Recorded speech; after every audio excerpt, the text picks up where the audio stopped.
the year before I got into calling, I was getting deals from people I know and, my husband's network of people, but it wasn't predictable. And I really disliked that. And I thought to myself, this is not how I can't live my life like this.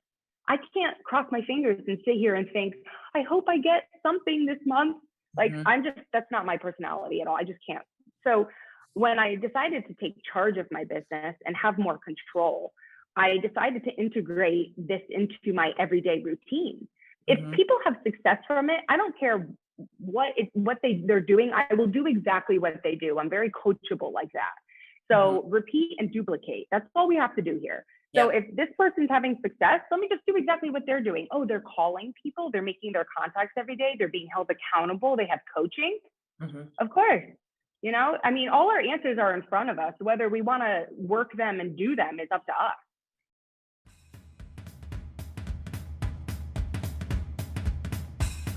It's that time. Welcome to Roadmap, how to take 3 listings a week until you're ready for more. Each week, we interview a great agent who's consistently taking several listings each month, and we have an exciting guest today.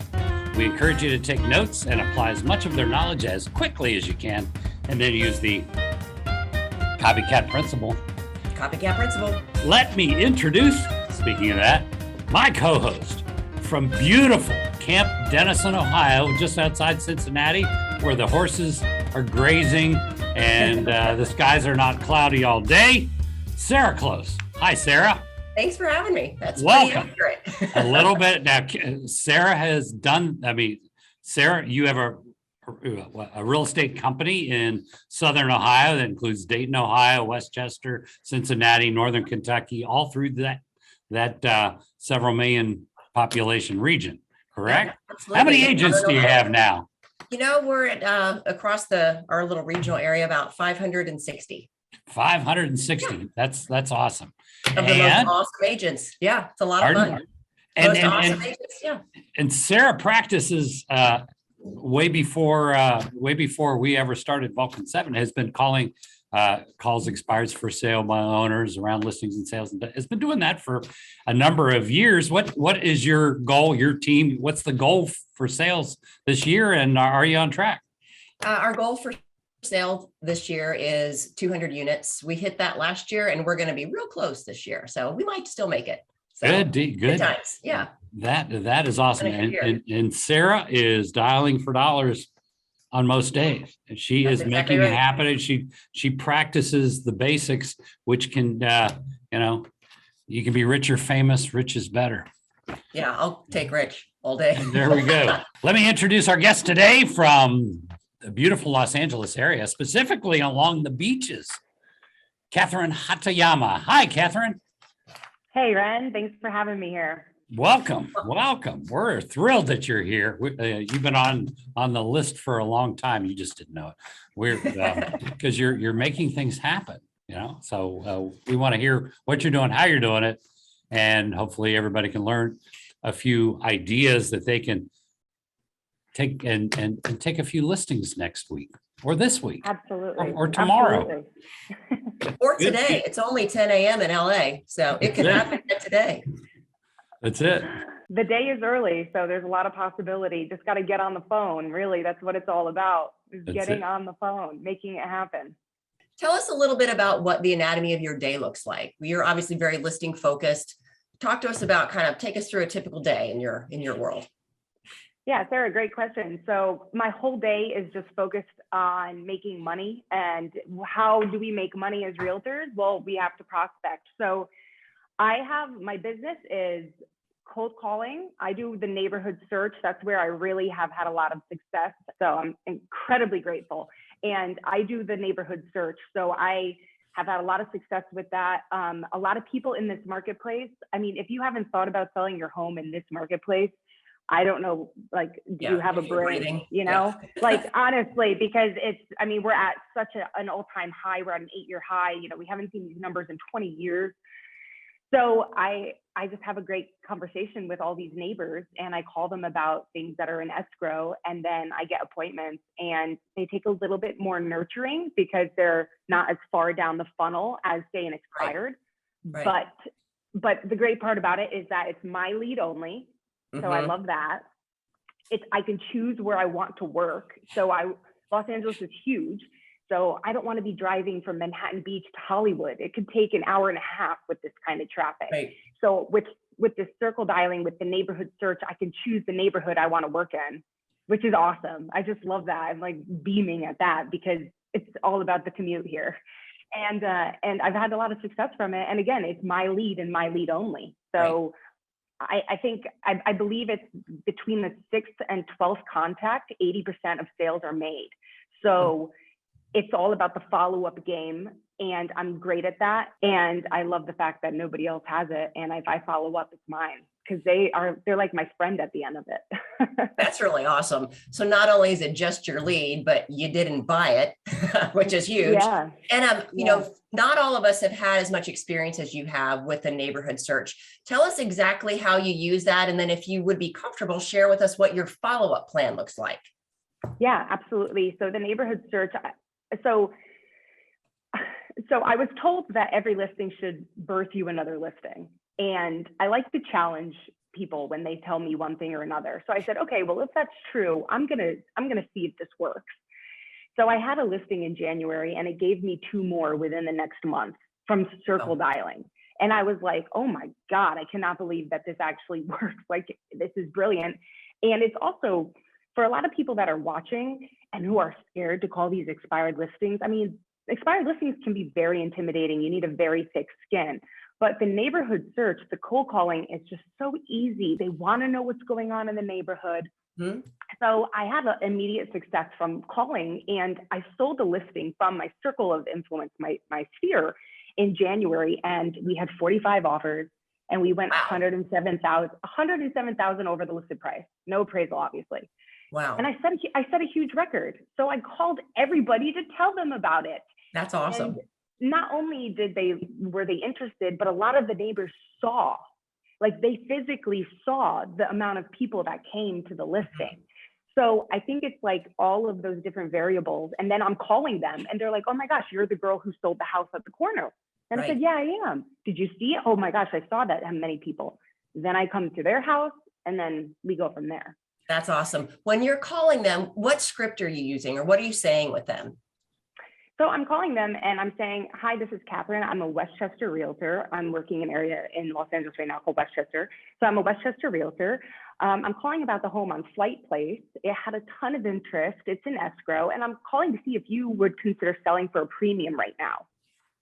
Awesome. And then they say yes or no, because whatever they're thinking, and of course they don't know me, so there might be a little bit of a wall. So they say no, and I say no, I completely understand that. But if you could get way more money for your house now than you ever thought you could, would you at least consider it?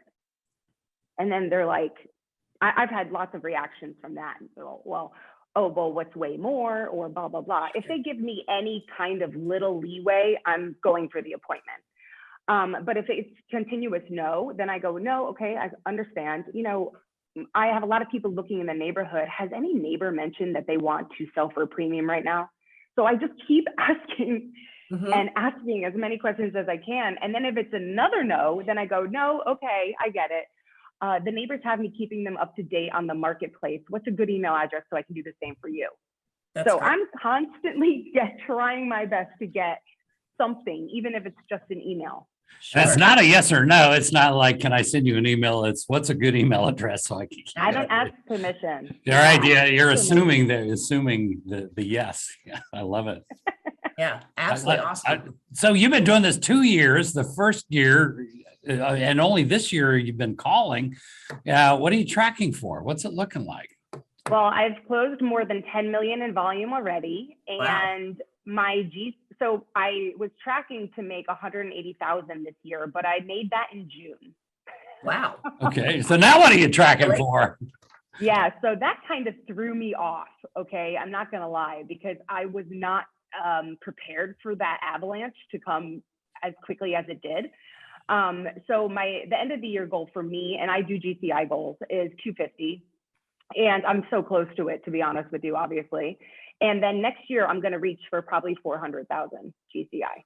And awesome. Granted, the median sales price in Los Angeles is 660,000, including condos. And I'm at a point in my career, I'm not picky. You know, if it's a $600,000 condo, I'll take it. If it's a 5 million house, I'll take it. I'm not going to not work with somebody. I'm more excited to have the opportunity than to care about the price point. I really am. So. Yeah. That is exciting. That is well, really if 600,000 is as bad as it gets, you're probably going to be just fine. So awesome. What's a commission on 600,000 gross commission GCI on that? Well, it depends on what, you know, I like to charge 5.5%, sometimes, you know, 5, whatever's negotiated, but 600,000 is what, like 12-ish, 12,000? 18,000. Is that wrong? Oh, I'm sorry. 18,000. Yeah. Well, 18, it's at 3%. So it would be somewhere around what, 12 to 15 if you are doing 5.5. All right. Yeah. When you do 5.5, who keeps what? Oh, you're keeping the 3. You're keeping the 3. Yeah. Okay. So 18. Yeah. Got it. Love it. Good. So yeah, so those little dinky $600,000 houses aren't so bad. Nope, not at all. Gotta love 3% math. That's all good stuff. That's it. That's great. So when you think about doing your calls every day, do you go in with a target of contacts that you would like to make, or how do you sort of approach your call sessions? So when I broke it down, I was doing, my goal was 12 contacts a day, but because I had no business in the beginning, I just was blowing through 20, 25, because what else am I going to do? So that was originally, I think, why I exceeded my goal so much by June, because I just put the pedal to the metal. I definitely burned out a little bit, which I think is normal. You know, you can't go from 0 to 100 and not expect some type of repercussions. Mm-hmm. But now I'm at a contact goal of about 10 a day. And again, so I get on the phone. I have an accountability partner. His name is Randy Kelderman. We are on Zoom and we prospect together. And we cheer each other on. And the accountability is everything also. If you can find an accountability partner, it'll just change your business. So him and I prospect together. His goal, for instance, is 40. Mine is 10 right now. We're in totally different markets. He's in Arkansas. I'm in Los Angeles. It's totally different, right? But so every day I come in and I focus on making at least 10 contacts from dialing. But in addition, my day also consists of taking people out to coffee and networking events and just being involved and constantly having real estate on top of mind. Take 52 has changed my career so much in the sense where everything that you do can be affiliated with real estate. And I really mean that. I walk my dogs every morning. I go into the same cafe every single morning. And I met somebody there and we closed about almost 4 million in volume in a month.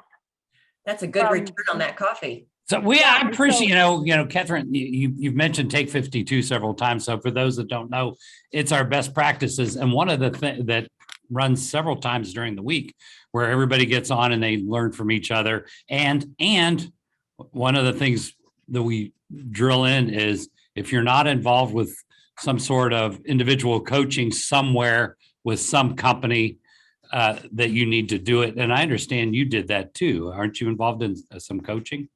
Yes, I am. I am involved in coaching. The accountability is everything, you know, coaching and everything. Having people in your life that really want you to succeed is really great. I wake up every day and I'm like, okay, I'm going to get on the phone. And I have people relying on me to get on the phone. Right. So people relying on me to make my goal. And it's infectious. It's a great energy. So talk to us about how did you choose your accountability partner and what does that look like with you guys? You say you turn on Zoom, kind of anatomically, what does your prospecting session look like?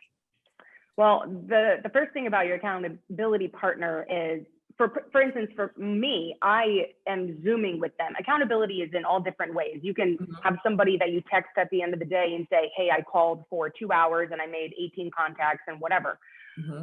My accountability is having somebody on Zoom. So in my office, I have dual screens. One screen is for when I'm calling and the other screen has my Zoom going. So I feel more motivated when I know somebody's in the trenches with me. Right. You know what I'm saying? Like, you just feel better knowing you're not alone. And when I have that and I have somebody who's doing it too, it's like, oh, this isn't that bad. What's so bad about making money? Yeah. It's like meeting a friend for a workout. Exactly. They're waiting for you at the gym, so you better get to the gym. Right. What do you budget to make your 10 contacts? Generally speaking, how much time are you spending every day doing your lead gen? Good question. So with the circle dialing, the neighborhood search, it's typically between 8 to 10 contacts an hour. Okay. But sometimes it exceeds that. So maybe I'll call for an hour and a half. And that's really, if I have more time, I'll do more, right? So that's also the mindset. Well, if I have the time now, I'll do more. Sure. But yeah, so it's about an hour and a half. It's nothing. Yeah. And I'm curious because from an expectation standpoint, how many people do you think you have to proactively dial to get 10 contacts? What do you find is kind of your ratio there, just from an expectation standpoint? Oh, that is a good question. To be honest, I actually don't know. I never track how many dials. All I care about are live answers. So I couldn't even tell you because I don't even look at that, because to me, it doesn't matter. I need to get somebody who's got, hot breath on the other end for it to count. That's funny. That's all good. So what does your follow-up generally look like with the folks that you've gotten in contact with and had permission to stay in touch with? Yeah, so I do a folder for every single month. And actually I've gotten to a point where I'm splitting that in half. So based on the conversation and the follow-up, I'll put them in the next month's folder, either at the beginning of the month or the end of the month. And then at the top of that folder system, I have hot prospects. And these are people that I can tell are really, they're there. They're ready to jump in the deep end. They're just, they just need to be talked to more and told what's going on. And, so I have the hot prospects and I call them at least once a week. And reaching out to them is on all different shapes and forms. If they allow me to text them, I will. I always ask permission, but I'll call them, leave a voicemail if they don't pick up, email them if I have their email address. So I touch them in many ways. And then every time I also have a good conversation with somebody, I write them literally a thank you card with my business card in it. So, hey, Sarah, such a great conversation. I loved learning about your neighbor at blah, blah, blah. I'm excited for your move to Arkansas. I'm looking forward to interviewing for the job of selling your property when the time is right. Best regards, Kathren, with my business card in it. So I send about 5 of those a day. Oh, that's great. That's great. This favorite mail that everyone wants to open is something hand addressed. That's true. That's great. Very exciting. Good stuff. So you've been at this about a year. When you first got started, talk to us about that transition from your previous profession to what you're doing now, and what did it look like for someone who's maybe they just are newly minted? What advice would you have? Well, real estate was never something that I actually thought I would pursue as a full-time career. I got licensed and I didn't do anything for a year. And the year after that, I was an unpaid assistant, and that was challenging in its own ways. And then I just went out on my own. So I've been really just practicing on my own for 2 years now. Kind of how did you make the transition? And that's very helpful information to have. Yeah, absolutely. Right. Okay. So the year before I got into calling, I was getting deals from people I know and, my husband's network of people. But it wasn't predictable. And I really disliked that. And I thought to myself, this is not how I can't live my life like this. I can't cross my fingers and sit here and think, I hope I get something this month. Like, that's not my personality at all. I just can't. So when I decided to take charge of my business and have more control, I decided to integrate this into my everyday routine. If people have success from it, I don't care what they're doing, I will do exactly what they do. I'm very coachable like that. So repeat and duplicate. That's all we have to do here. So if this person's having success, let me just do exactly what they're doing. Oh, they're calling people. They're making their contacts every day. They're being held accountable. They have coaching. Of course. All our answers are in front of us. Whether we want to work them and do them is up to us. Right. No, that's an excellent point. You talked a lot about your sphere too, as being kind of the second leg of the stool for your business. What types of things are you doing to stay in touch with your sphere and to integrate them into your real estate community? Yeah, I am part of a book club, which I really enjoy. It's something that I genuinely like to do. So I am part of a book club where we meet once a month. And so that's really great. And of course, I bring up, does anybody have any real estate needs? I always have that conversation. And then I'm trying to do an event once a month, something fun, a client appreciation event.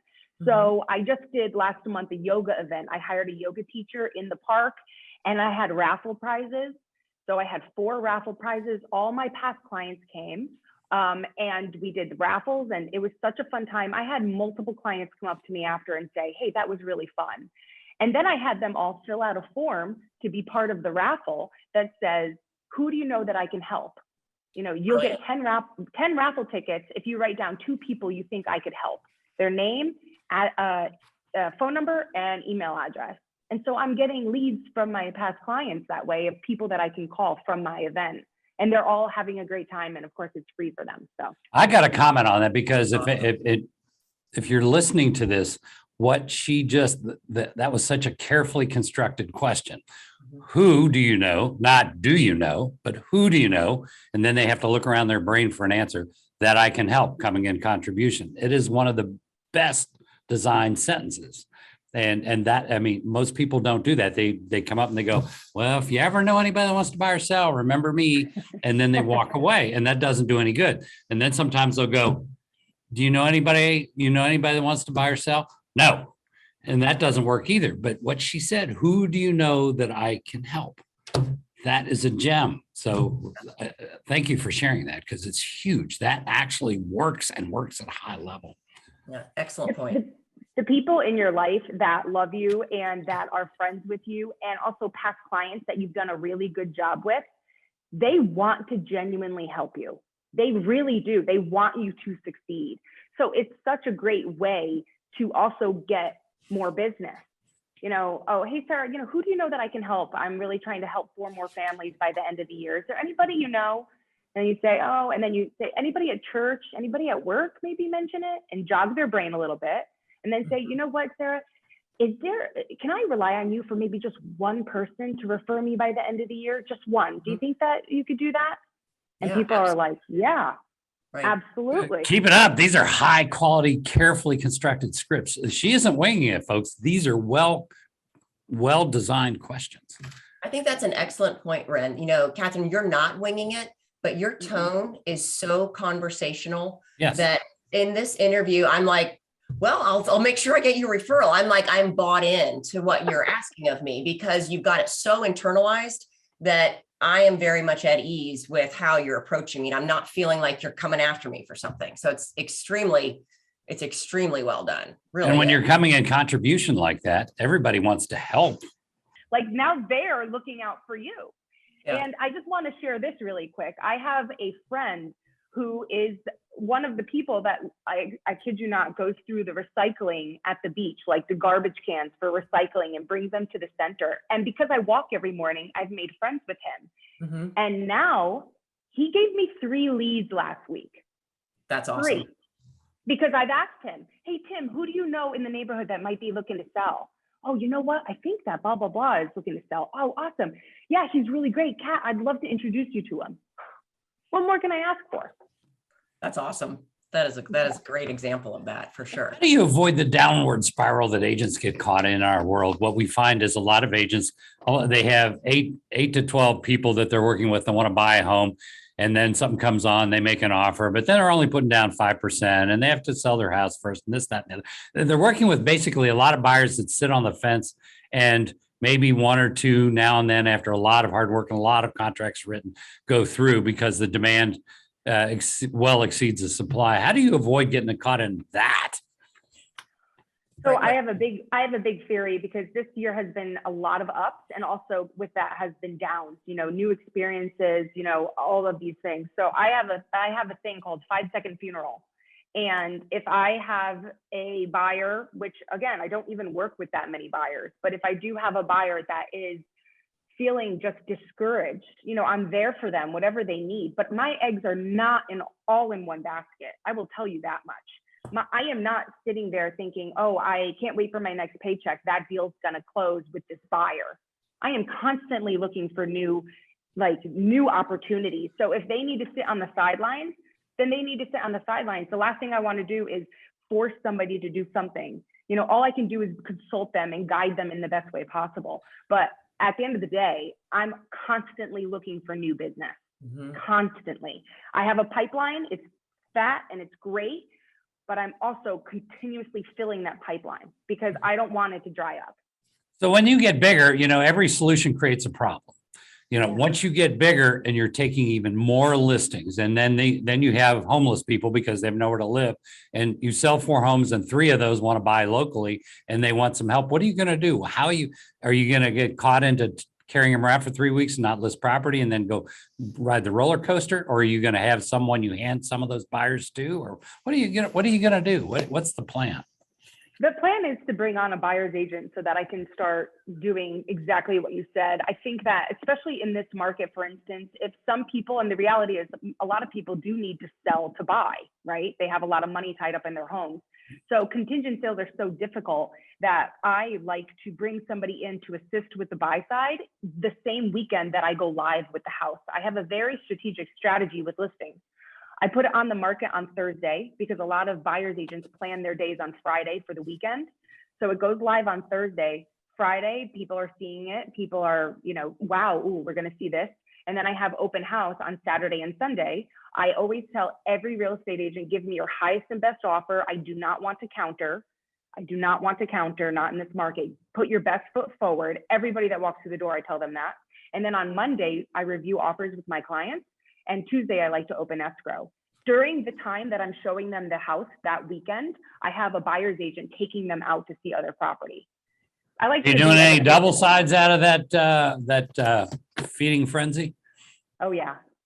Good. Oh, yeah. Good. Oh yeah. Good for you. Getting your 5.5. Yeah. Good for you. That's great. That's really. That's a bigger check. Strategic. Yeah, there you go. Yeah, that's very strategic. Good stuff. So it sounds like everything that you're doing, you've thought purposefully about how you want to have that system integrated into your business, and it's scalable, it sounds like. So that's really phenomenal. It makes a lot of sense to start that way.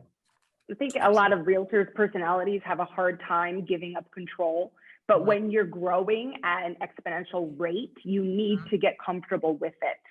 So as much as I want to show them houses and sell their house at the same time, it's not physically possible. So I think that a part of being a real estate agent is growing your business. And that also looks like hiring people.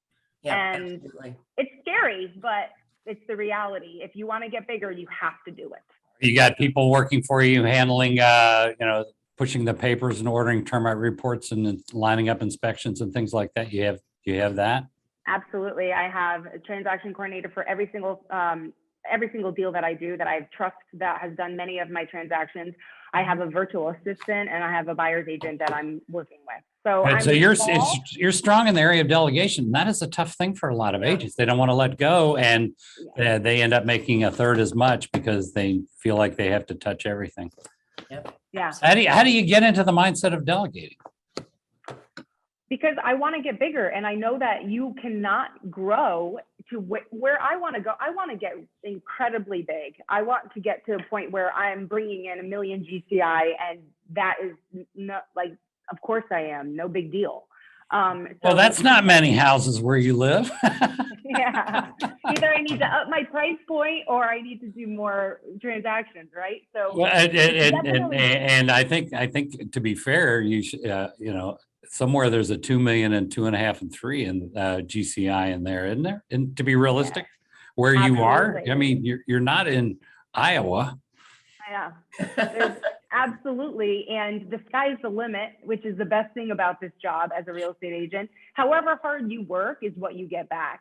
So if I love the fact that if I want to take it slow, I can take it slow. If I want to really ramp it up, I can really ramp it up. It just is, where do I want to be? What do I want to do? How does my business want to look? Well, let's figure that out. If I want to make that much money, there's a way. Right. So how do you get, I mean, your mindset is infectious, obviously. So what are you putting in to cause all this output that Sarah and I are watching here? Yeah. So I am, this takes a lot of training, but I have had a gratitude journal that I started in January 2019. Every single morning, I write down what I'm grateful for. It could be for something so stupid. It could be, I got a good parking spot. Like, it's something stupid, right? But I always write what I'm grateful for. And then I always write my income goal.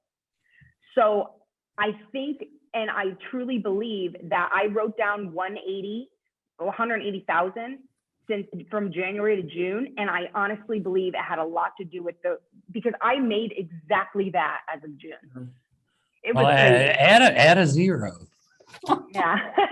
Yeah. That's right. Yeah. You hang around Ren a whole lot, you'll be adding zeros. That's for darn sure. Yeah, this is exciting. She's got this thing figured out. And a lot of people struggle with mindset in the morning. They're watching, CNN, and they're starting their day yelling at people and whatnot, listening to things. And then they think they're going to go look for new business. So, I mean, you're putting in a lot of good stuff, and the gratitude probably is the highest thing on the list that you can do. I don't watch the news. I don't. And you know what I've noticed? That a lot of successful people don't.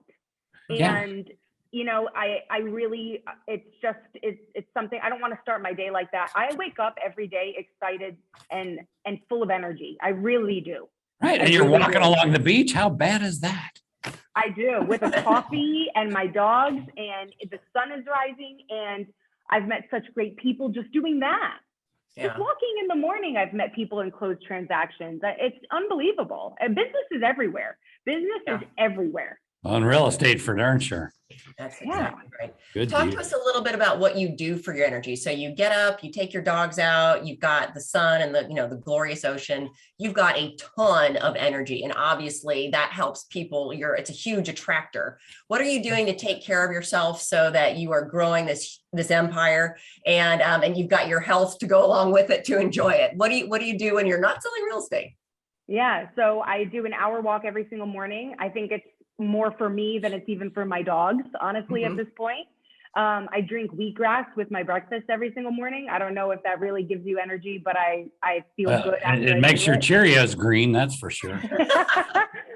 That's awesome. Yeah. It's really energizing to talk with someone who has complete ownership of what they're doing. I mean, it's like, I feel like better than I did now than when we first started talking. You have just such a great energy. It's such a pleasure. It's really fun.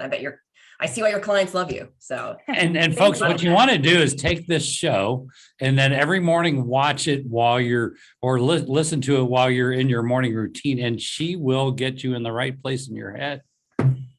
That's all it's about. I know this is a good mindset and effort for darn sure. The gratitude. Absolutely. Gratitude. Good deal. Skip the green Cheerios part. Like, I'm saying no to green Cheerios. No to I mean, but to think how powerful that is, green Cheerios with wheatgrass, I mean, it's so bad.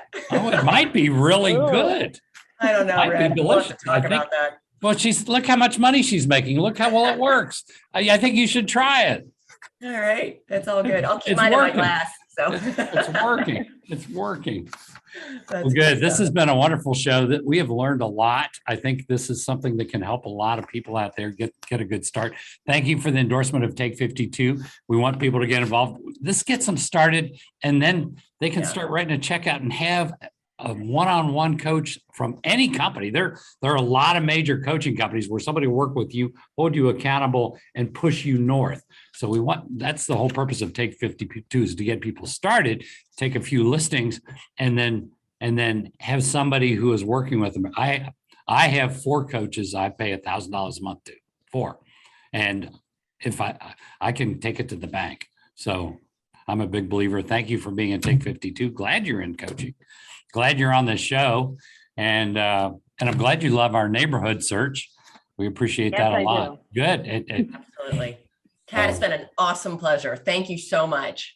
Thank you both so much. And it's such a great, I love being able to share everything. As you can see, I'm so passionate about growing business and doing well and succeeding. So I hope that somebody out there has felt a little bit more inspired just from this conversation. Well, speaking of that, what's the best way for them to reach you if they have a referral? Because a lot of people refer to Los Angeles, people moving in, people moving out. So what is the best way for them to reach you? And I warn you, you will hear from a lot of people. Well, that's fantastic. So just call me 424-298-0616 or text, whatever is easiest for you. I always have my phone on me. I'm not going to lie, I'm pretty connected to it. And I would be honored to help anybody coming to Los Angeles or going or leaving Los Angeles, whatever. Would love to help. So thank you again. It's been an absolute pleasure. Enjoy the rest of your day. You'll probably take a listing today. Thanks. I want to thank everybody for being here. We'll be back next week with another exciting guest. And thanks, everybody. Thanks, Sarah. Thank you. It's been a lot of fun. Thanks, Kathren. Thank you. Bye, everybody.